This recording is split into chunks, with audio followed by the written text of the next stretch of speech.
Hello good morning सुप्रभात दोस्तों, आप सभी का स्वागत है आपके अपने परिवार जी एजुकेशन वर्ल्ड में। और अगर आप चैनल पर नए हैं तो चैनल को सब्सक्राइब करके बेल के आइकन दबा लें ताकि हर एक वीडियो नोटिफिकेशन आपके पास सबसे पहले पहुंच पाए। तो सुनिएगा आज का मोटिवेशनल कोट। यूं जमीन पे बैठ कर क्यों आसमां देखता है, यूं जमीन पे बैठ के क्यों आसमां देखता है, अपने पंखों को खोल क्योंकि ये दुनिया सिर्फ उड़ान देखती है। तो स्वागत है आप सभी का अपने परिवार जी एजुकेशन वर्ल्ड में। और आज हम लोग जानेंगे एक बच्चे को जन्म लेने के लिए कौन कौन से प्रोसेस से होकर गुजरना पड़ता है, इसकी पूरी चर्चा इस वीडियो में हम लोग करेंगे। तो वीडियो को ध्यान से देखिएगा।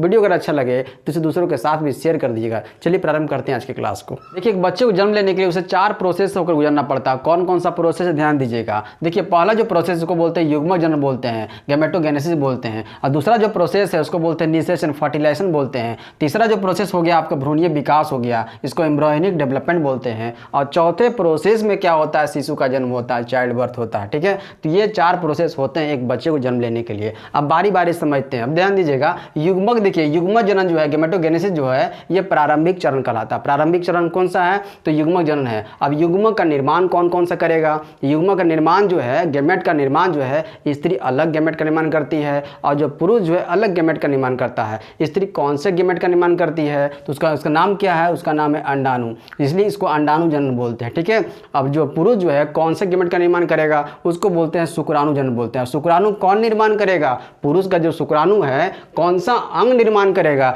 ये देखिए मैंने बना दिया, पुरुष का जनन तंत्र बना दिया। ये क्या आपका टेस्टिस है, 2 टेस्टिस होते हैं, इसी टेस्टिस को बोलते हैं वृषण बोलते हैं हिंदी में। इसी में क्या होता है, शुक्राणु का निर्माण होता है। ठीक है, अब जो अंडाणु का निर्माण कहाँ पर होता है, अंडाणु का निर्माण जो है ये मादा प्रजनन तंत्र है। ठीक है, अंडाणु का निर्माण कहाँ होता है, तो ओवरी में होता है, अंडाशय में होता है। ठीक है, समझ में आ गया। तो युग्मक जनन ही प्राथमिक चरण कहलाता है। पहला चरण कौन सा है, युग्मक का निर्माण होना ही यह पहला चरण होता है। अब दूसरे चरण की ओर आते हैं। दूसरा चरण क्या है आपका, निषेचन होता है, फर्टिलाइजेशन हो गया। अब जब ये युग्मक का निर्माण हो गया है तो उसका मिलन भी होगा ना, तो मिलन होना ही क्या कहलाता है, फर्टिलाइजेशन कहलाता है। क्या कहलाता है, फर्टिलाइजेशन, इसको निषेचन बोलते हैं। अंडाणु एवं शुक्राणु का मिलन होना ही क्या कहलाता है, निषेचन कहलाता है, फर्टिलाइजेशन कहलाता है। ठीक है, अब ध्यान दीजिएगा, जब ये फर्टिलाइजेशन हो गया, जब मिल गया तो उसको क्या बोलेंगे, उसको ध्यान दीजिएगा, उसको क्या, उसको गैमेट नहीं बोलेंगे, उसको बोलेंगे, अब उसका नाम चेंज हो जाएगा, उसको बोलेंगे युग्मनज बोलेंगे, जाइगोट बोलेंगे। अब ध्यान दीजिएगा, नर युग्मक का जो पुरुष का जो है, पुरुष का जो दिख रहा है, ये आपको शुक्राणु दिख रहा है ना,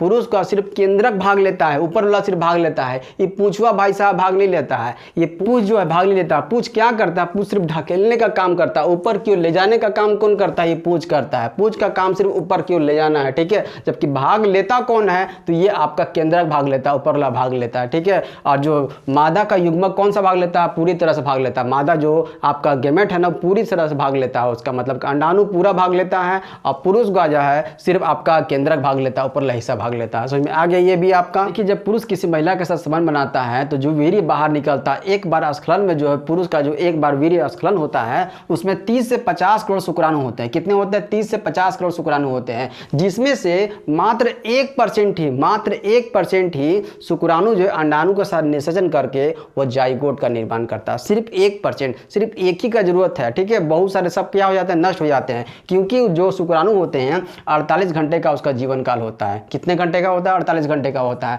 कुछ आपका लेफ्ट साइड जाता है तो खत्म हो जाता है, कुछ ऊपर जाता है तो खत्म हो जाता है। मतलब कि जिधर आपका अंडाणु बन करके रहा है वहीं पर जाकर के निषेचन करेगा, तब वो जाकर के बनेगा ना, जाइगोट का निर्माण होगा। मतलब जितने भी आपका लेफ्ट साइड जाते हैं, राइट साइड जाते हैं, सभी उसके खत्म हो जाते हैं। इसका जीवन काल कितना होता है, 48 घंटे का हो जाता है। अगर इसके विपरीत देखा जाए, अंडाणु का जीवन काल कितना होता है, तो इसका एक दिन होता है, 24 घंटे होता है। अंडाणु का जीवन काल 24 घंटा होता है, जबकि शुक्राणु का जीवन काल कितना होता है, 48 घंटे का होता है। समझ में आ गई है आपका।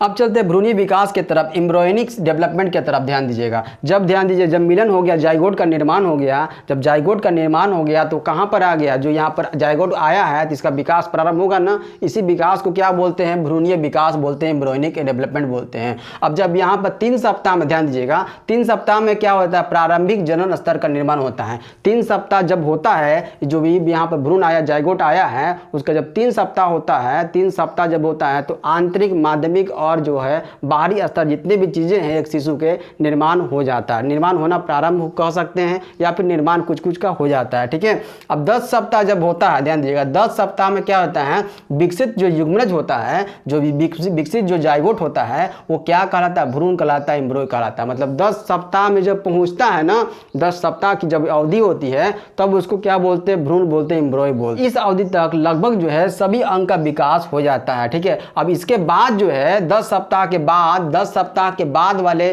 चीज को क्या बोलते हैं, गर्भ बोलते हैं, फेटस बोलते हैं। 10 सप्ताह के बाद जो होता है उसको क्या बोलते हैं, गर्भ बोलते हैं, फेटस बोलते हैं। मतलब कि 10 सप्ताह जब लड़कियों का पहुंचता है, लड़कियों का जब 10 सप्ताह प्रेगनेंसी में पहुंचता है तो उसका जो पेट जो है बाहर निकल जाता है, प्रतीत होता है ना बाहर निकला हुआ, वो 10वें सप्ताह में होता है। ठीक है, समझ में आगे, यहाँ तक आगे चलते हैं। अब लास्ट जो प्रोसेस है उसको क्या बोलते हैं, शिशु का जन्म होता है। सबसे लास्ट प्रोसेस है, अब शिशु का जन्म होता है, चाइल्ड बर्थ होता है। निषेचन से जन्म तक का संपूर्ण अवधि क्या कहलाता है, गर्भकाल कहलाता है। निषेचन से लेकर के बच्चा जब जन्म लेता है उस अवधि के बीच वाले को क्या बोलते हैं, गर्भकाल बोलते हैं। अब ये जो गर्भकाल होता है लड़कियों में, महिलाओं में 270 से 280 दिनों का होता है। लगभग अगर देखा जाए तो 9 महीने का होता है। कितना होता है, 9 महीने का होता है। जब शिशु का जन्म होता है, जब शिशु का जन्म होता है, लड़की जब शिशु को जन्म देती है उसको क्या बोलते हैं, प्रसव बोलते हैं। अगर इंग्लिश में देखा जाए तो क्या बोलते हैं, है ना, तो पार्टूरिशन बोलते हैं। क्या बोलते हैं, पार्टूरिशन बोलते हैं। उम्मीद करता हूं कि आपको आज का क्लास सबको समझ में आ गया होगा। एक बच्चे को जन्म लेने के लिए 4 प्रोसेस होते हैं, मैंने आपको बता दिया। पहला प्रोसेस क्या था, युग्मक जनन था। दूसरा प्रोसेस क्या था, निषेचन था। तीसरा प्रोसेस भ्रूणीय विकास था और चौथा प्रोसेस क्या था, शिशु का जन्म था। सबको समझ में आ गया होगा। इस वीडियो को यहीं तक रखते हैं। धन्यवाद।